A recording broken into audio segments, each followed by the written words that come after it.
Alright guys, what's up? MDAG Hunter back with another video. I just wanted to show my excitement for my little Amazon addiction here because I've just found that you can get a whole lot of stuff. And of course I buy a lot of gun stuff from a bunch of different places, but Amazon has recently become my friend. However, always kind of sharing a little bit of my setup. All right, I'm not even in my gun room, just wanted to come up to one of the common areas and set it up because it came in and this was like, I'm gonna do this now. Permanent Industries sent me the Barra 250, I said in another video, but it came with a discovery scope, right? The discovery scope wasn't, I think there might've been like one in a million kind of defective little scopes that they make, one in a trillion. So I went and bought several more scopes, all right, which again, I do not need. Because this is kind of advertised as a budget rifle, we don't want to put a $800, vortex or a loophole or something like that on a $400, rifle. So at the end of the day, what I decided, especially when I had the Discovery at first, and then out in the field, I switched to a Monstrum LPVO. Got some really tight groups with that, and then I switched to a Monstrum G3. I forgot what the magnification was on that, but the Monstrum G3 was cool, except for the tubing was like a really weird size. It was like 1.5, in diameter, and I wanted to find some really inexpensive scope rings to go on that.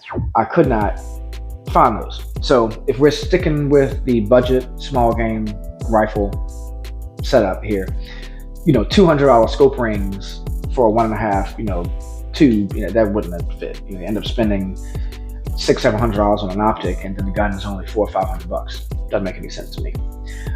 So what I did was I went from the Discovery to the Monstrum LPVO to the Monstrum G3, and then I put one of my Vortex Diamondback Tacticals on here, and I got mad because that's actually my 30-06, and so I went and bought another one, right?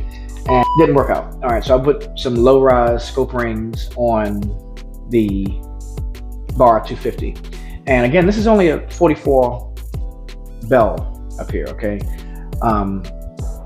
And it did not, of course I couldn't get I didn't think about that, thoroughly before I started just, going Amazon crazy. So I couldn't get the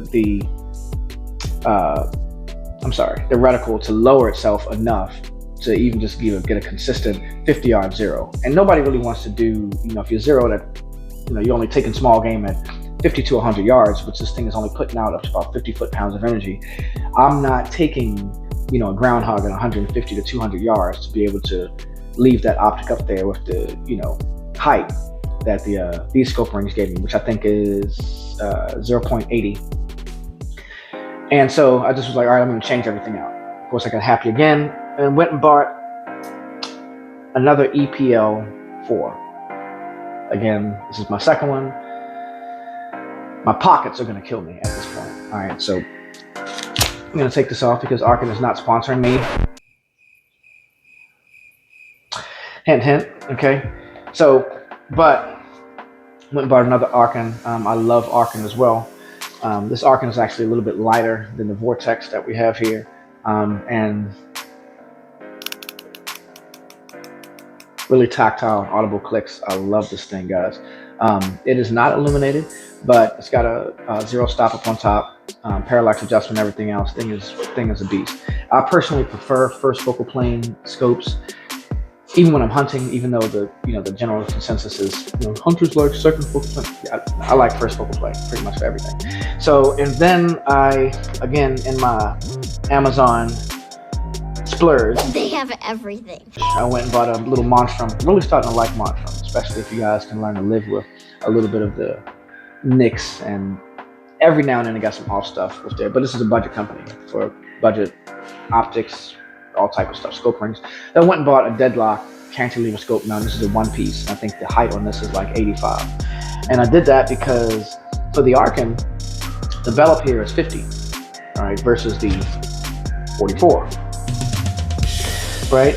And I'm gonna mount this and get it all nice and looking all air rifle tactical. All right, now clock back in with you guys.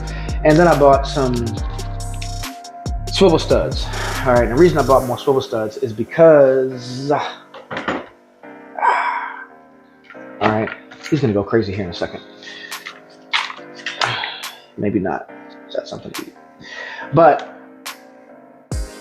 the front swivel stud is mounted up here for M-Lock.